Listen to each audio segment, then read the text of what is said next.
most about Jalen Hurts' development in the passing game in particular? Yeah, again, just the way he's kind of seeing the field right now. He's identifying what's coming and he's knowing where to go with the football. And then his accuracy has been really outstanding. So I think his numbers speak for itself as where we are at this point in the season, and he's been on it. So it's that development that you always want out of every quarterback, is to see it faster, to get the ball to the guys that the ball is supposed to go to, and the coverage that they're playing, and that it's an accurate ball. And he's continued to improve on those things. Nick, I asked Shane yesterday about Doug coming in here, Pederson, being familiar with so many of these players and their tendencies and stuff. Do you consider that any sort of tactical advantage for him? Well, I think that we're always talking about constantly improving. I think what we've seen here is, I don't know the exact number of guys that are still on the roster from when Doug was here, but Jalen to me is a completely different player than he was 2 years ago, and that speaks volumes to Jalen. Of course, but him knowing some, inside information on our players, of course, that's an advantage, just like it's an advantage when we find that stuff out too. And so, not anything that we have to, it's not like we're using the same words that they used here or anything like that, as far as, their defense having some tells at that goes. But of course, Doug's going to know those guys and, know intricacies about some of those guys. But, a lot of them are different players and improved players from, just because they've gotten better each day. Nick, we always talk about quarterbacks elevating the talent around them. You're a former receiver. How much can receivers elevate the quarterback? I think it's both. I definitely think it's both, and I think it's that's why it's the greatest team game, right? And the quarterback can't be all he can be if the receiver's not all he can be, if the O-line's not all they can be, like all those different things. And that's been a constant message of what we've been talking about here, and I'm alluding to everybody, right? Is the whole thing of I am because we are, right? And it's like the accolades the guys are getting, each week. With Brandon Graham, getting the defensive player of the week this week, right? Like that doesn't happen unless the cover, Brandon obviously had great individual play, but then the coverage was really good, right? And we won on first down to put him in a third down scenario, and so it's like, yes, the quarterback can elevate everybody, and so can a good offensive line can elevate everybody. A good receiver can elevate everybody, and so that's why it's just such an ultimate team game. And I think that's what's pretty special about this game. Is it ever difficult to accurately judge your tape after a win, specifically making sure you don't look at it through kind of rose-colored glasses? Yeah, no, I don't think that. I think that, man, you guys have heard me talk about Coach Karras plenty of times, Larry Karras at Mount Union, and there wasn't you came in there every Monday and knowing that this is what needs to get corrected. You don't look at it with any color glasses. You look at it with the standard is what it is, and did we meet the standard or did we not meet the standard?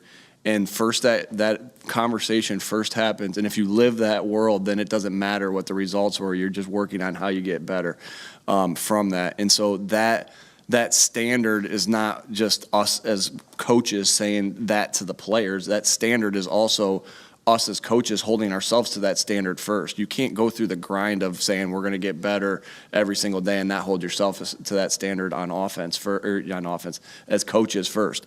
And so everything, and again, we try to paint a very clear picture to the players, their job description. What's your job description on each and every individual look? And, did we meet that job description as coaches and players? Yes, we praise. No, we correct it. And, sometimes I think after a win, it's easier to really get after guys, right? And it's easier it's just you're able to do that, what it really comes down to is, did you meet the standard? And if we did, we're high-fiving, we're going crazy, just as crazy as we're going when it's not met. Last week you said that the sacks were going to come for Hassan, and then you told us that again that they did come in the locker room. What was it about his film that made you think that they were going to come? Obviously the film of him just even being here in the first place, of how good of a football player we know he is. lets me know that, first of all. Secondly, right, we just saw how close he was, and you know, what was one thing I do know about defensive end play is that that as an offensive coach, like, it can be very tempting at times to be like, he hasn't had a sack in 3 weeks. I'm not gonna help on him, right? And then boom, it's like an explosion. I mean, that is a trap that offensive coaches fall into. And Frank Reich would always talk to me about that. He would talk to me about that, and I've told you guys before that we talked as far as you know, we're in the AFC West back in the day. Every team had when we were with the Chargers, every team had really good rushers, right? And then Frank would always talk to me about that with Dwight Freeney and Robert Mathis, right? When he was at Indy, it'd be like, all right, they didn't have a sack. Bam, they had like 4 sacks, right? And so that has always stuck with me too. And, you know, with the amount of good rushers that we have, and then just seeing the way he was playing, I knew he was close. I knew, you know, obviously we knew he was a good player. We know he's a good player. We're out in the field with him every single day. And it's just, sometimes that's the tendency of, you know, that happens in this league with good rushers. Nick, it was kind of unusual. You guys didn't get the running game going at all on Sunday. It's been rare around here the last couple of years. What did you see watching the film? What was happening there? You know, again, they did a good job. I thought they did an outstanding job of doing some different things on the front that made it difficult. They have good players, and so and again, you go into each game with an idea of what you want to do, but that shifts and that changes, and so, you know, it was muddy a little bit, right? It was tough, and give them credit. Give them credit, and we got to put our players in better positions to be able to do what we want to do in the run game. But, you know, that did open up some things in the pass game, and then the game kind of shifted there to what our emphasis was, you know, and that's a sign we're going in the right direction, that it can shift in the sense of, all right, they're stopping the run, go to the pass. All right, they're stopping the pass, go to the run. Okay, they're stopping this, go to, you know, whatever it might be.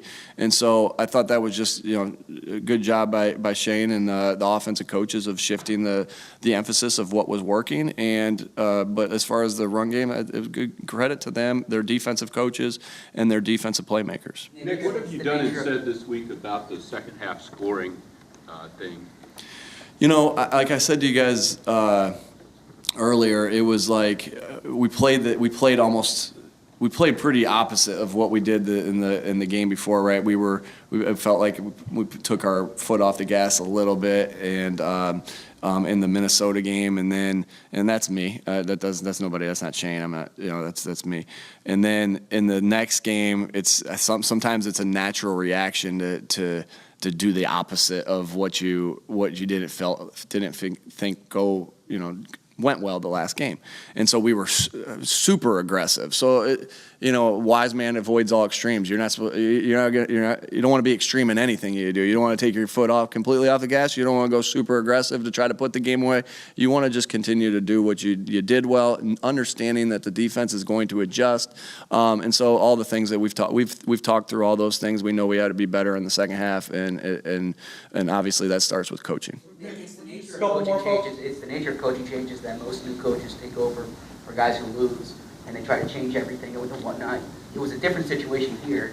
How did you navigate that, especially with, you know, leftover or I should say holdover staffers, players, people of that nature? Sure. Yeah. I mean, we went through our process with everything as far as, okay, let's go through the staff process. We knew how good I knew how good of a coach Stout was. And TJ Pagnetti and Roy. We knew how good of coaches they were, and we wanted to keep them on staff. And then as far as the players, again, it's the same process there, but knowing that Howie had a good feel of every player, right? You know, who was here, and that's just that communication of, you know, keeping the guys that you wanted to keep, and so a lot of good players obviously held over from the previous staff, and I guess I've said this plenty of times that. I wasn't like a first-year head coach last year in the sense of what usually happens when a first-year head coach is there is they're not great on the O-line, D-line, because that's where you win football games, and I had quite the opposite scenario as a first-year head coach, and a tribute to the players that we have at those positions. Jason Kelsey, Lane Johnson, Isaac, all the Jordan, all the defensive linemen too, with Fletch and Hargrave and BG and Derek and Sweat. It's unbelievable how good of players they are at those positions, and how good Howie and his staff have built this team. Whether or not Frank Reich has returned your text, I don't know. But what are you seeing like from Trevor Lawrence, this year maybe as opposed to last year? Yeah, we didn't cross over with him as much last year, so I don't have as much studying on him as last year. I don't have as much. Obviously we looked at some this year of last year, but you see a guy that was picked first in the draft for a reason, right? And he was the biggest talk, right, last year coming out of Clemson, and for good reason, right? He was a heck of a football player, had a great college career, and he's showing all those things now. He's a really good football player, and you saw some of that too. At spurts last year, and definitely stretches at the end of the year where he played really, really outstanding. And then he's just building on that. And so this is a good football player, and, really talented, a lot of people say once in a lifetime, quarterback prospect. And so we see all the talent that he has, and we're going to have to be on it and make sure we get some stops on him. We got So you had a question, right? Thank you. Yeah, of course. Just looking at the national narrative, right? You guys are 3-0, one of 2 undefeated teams. It's starting to blow up and it's starting to build. What is your message to the team, and how do you toe the line of having them play with confidence, as we see them do, and getting caught into the hype? Sure, yeah. That's something when you're concerned about getting better every single day, and your sole focus is how do I get better? How do I get better? How do I get better? How do I get better? It is easier to block out noise, whether that's people telling you how good you are or people telling you how bad you are.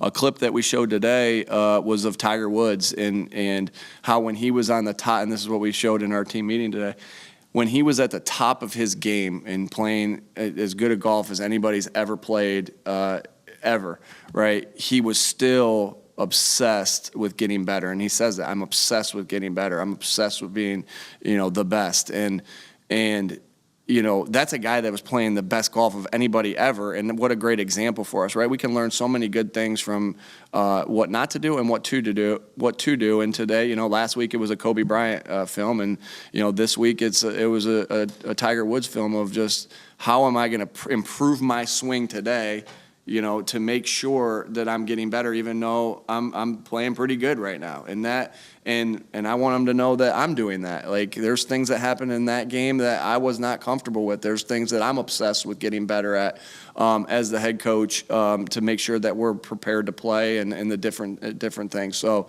first we got to live that as coaches. We got to preach that, through our word of mouth, and then other great people like Tiger Woods' word of mouth, and then we got to accomplish that. We got to run first. We got to run. Thank you.